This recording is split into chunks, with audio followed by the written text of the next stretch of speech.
This is a unboxing of a Skywatcher Flextube 200p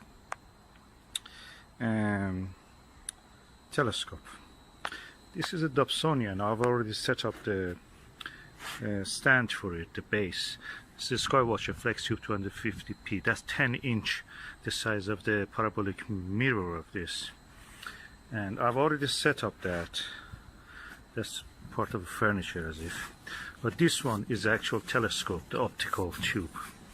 The thing about this tube which made me order one was that it's a Dobsonian, but at the same time, because it is quite compact, you can practically fold it, and if we reduce to the size that you can see here is around 80 centimeter, and it has 2 inches eyepiece adapter focuser, and that is a good point. So let me just take out the individual items and let's see what is inside. Okay, I can see a quite chunky piece. Let me just use both my hands and just extract this. Okay, now I have not set up the tube upright, and I'm going to remove the plastic from the top. Okay, I'm removing the plastic. It's quite delicate optical instrument, very precise.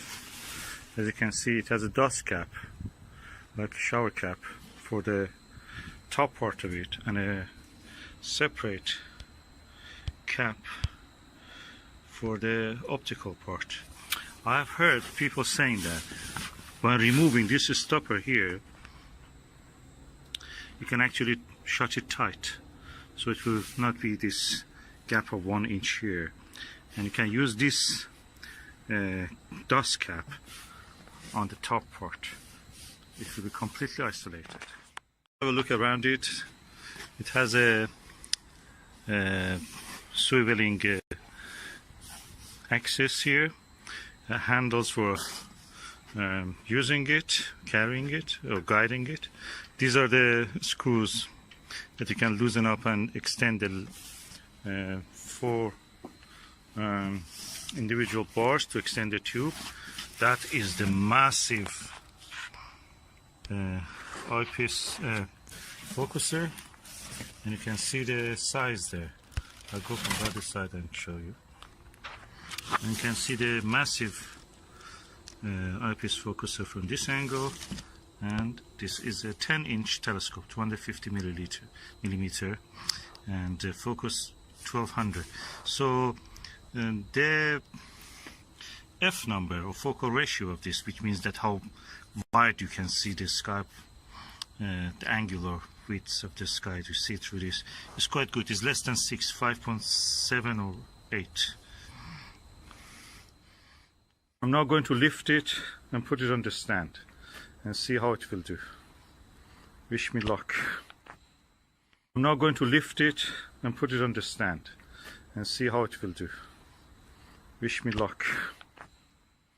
Okay, I'm now going to put the optical assembly tube into the base, the stand, and as you can see, it has a handle for carrying, for 1.4 eyepieces space, also for 2-inch eyepieces here.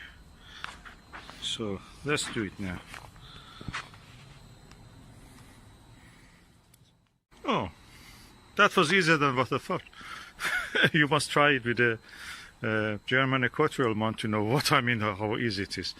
Those are difficult. Okay, this is the eyepiece holder. Look at it, how chunky it is. I have got this eyepiece for that. 3 very good eyepieces, good quality, top notch, max vision ones. And I'm going now to extend the tube and probably have a look into the mirror. Now, as you can see, I've extended tube, and this is the full length of the telescope. I can say this is around 150 or 40 and how easy it is to maneuver it around. So you can make it up to the lowest point, which is, and it stays the way that it is. You can extend it almost horizontal, yeah. And if you want to go the opposite way, it doesn't go that way. What you will do, you turn the base, and again there is a handle here. You will turn it like that. And now let us see the actual optical assembly tube. That's the cap, dust cap.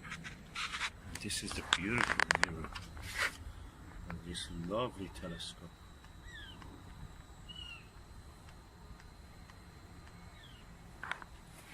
And this is inside the diagonal mirror, and that's the cap you can see. Now let me remove the cap. That's the first light. Hallelujah. Isn't it beautiful? This is the best, most portable Dobsonian you can ever see. It's amazing.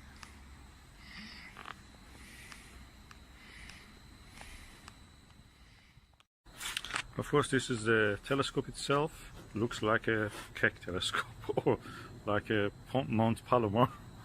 And that's a giant mirror. And this is the instruction manual, astronomical telescope user guide, a brochure introducing the different products from the manufacturer, 10mm eyepiece, 25mm eyepiece, which is a wide angle. So I'm going to use that. And this is what we were looking for. That's the eyepiece holder. What before that we can do, look at the viewfinder. As you can see, this is the viewfinder.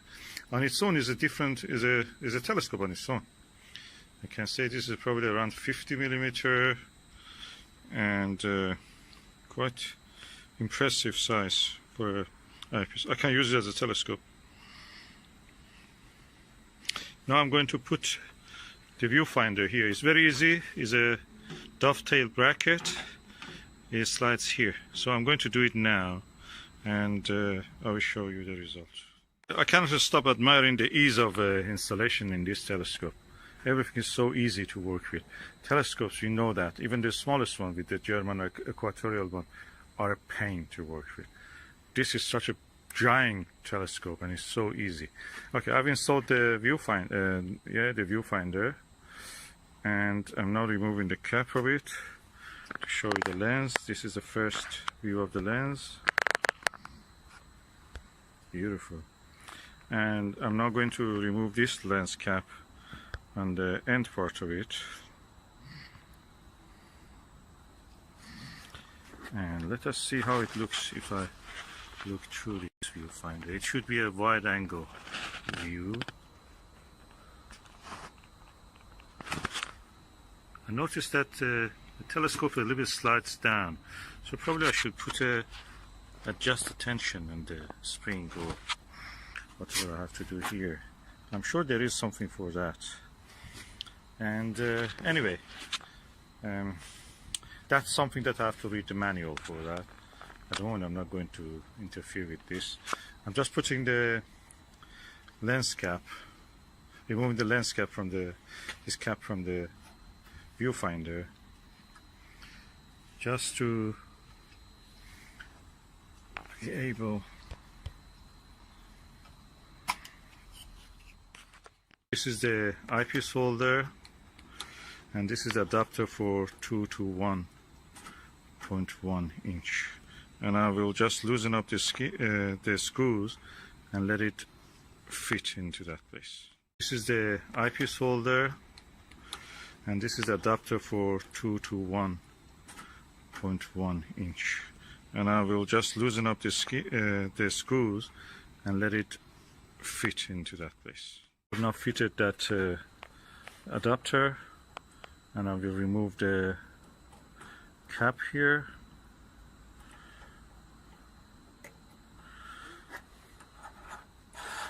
Oh, it's wonderful. I can now adjust this also to hold it in place. This is the view for the eyepiece, and you can see the roof. Now I'm going to put the eyepiece into this and look at some views. Delighted to tell you that this is a super plusal 25mm multi-coated 52 degrees true field of view, and when you buy a telescope from a Skywatcher, they give you good eyepieces, but this one is super good because this is a super plusal eyepiece with a very wide angle view. I have now installed the eyepiece, quite impressive size. I have to remove this connection because that looks a little bit too high, and I'm sure that I can because there is a T adapter here which can go into this space. I will do it and I will make it shorter. As I mentioned, I have now removed that length of the adapter. That increases the focal point, which can be good, but at the moment I don't want that, and I can put this with a shorter focal length here. You can see I've now done it, and I'm going to focus on some distant object. By the way, this is the focuser knob. On its own is very good. I've seen that they have on the higher model of this, they have a fine focuser, fine travel focuser there that actually you can adjust it for very refined focusing. We will see, probably just a change of the wheel or something I can do with that. I have to see it, maybe it's interchangeable, you don't need the whole thing. If they can have such a thing, I may go for that option also later. Before using this telescope, I use another Skywatcher refractor, that means with the lens, the long one, the traditional way of imagining a telescope. And I can say the image you see with this is superior, clear, crystal clear. You could see individual rocks in the far distant buildings, individual grains, specks of the dust, and over in the shape of a lichen on a tree, far away trees. That's amazing quality. I'm really happy I got this. And guess what? This was not bought new. It was bought new 2018 July, but I bought it as a second hand, and for a really bargain price of $350 from auction site. That's amazing.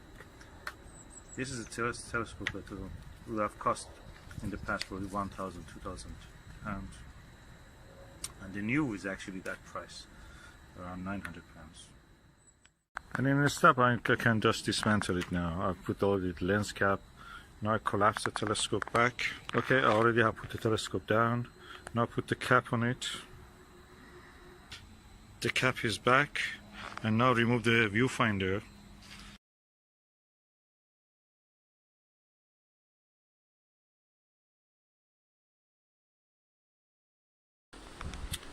I found that this 10-inch actually Skywatcher is easier to use than the 12-inch. 12-inch is a little bit too cumbersome, too big, even for lifting and unfolding it. So it's easy, manageable. I can sit on the little chair and just do what I have to do. It's a nice experience with this Skywatcher 250. Oh, what a night. Orion Nebula, M42, M45 Pleiades, double cluster, name it, I've seen it. M37, M38. Now it's now around 5 o'clock and in the morning, and I can just have a last look and go. This APM 20mm is amazing. The best eyepiece was. I don't need to nudge the tube so much. We have also deep frost, as you can see. You can see here. Everything frosty. I've covered it with this cover before. Every time I was getting cold, jumped into a warm room, then coming back.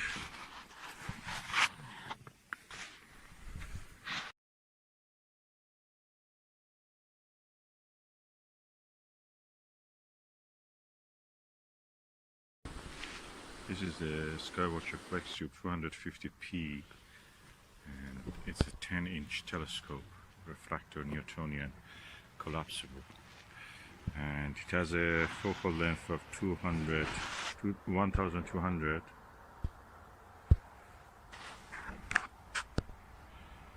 and diameter of 254.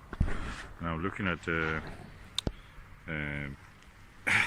plates M45 using this APM 100 20mm eyepiece, I can see nebulosity in it. It's only visible in the astrophotos, but I can see with this telescope nebulosity in it. And I can see the nebula around the Pleiades stars, Merope and others, is actually brighter than what is around the Orion Nebula belt stars. Quite brighter.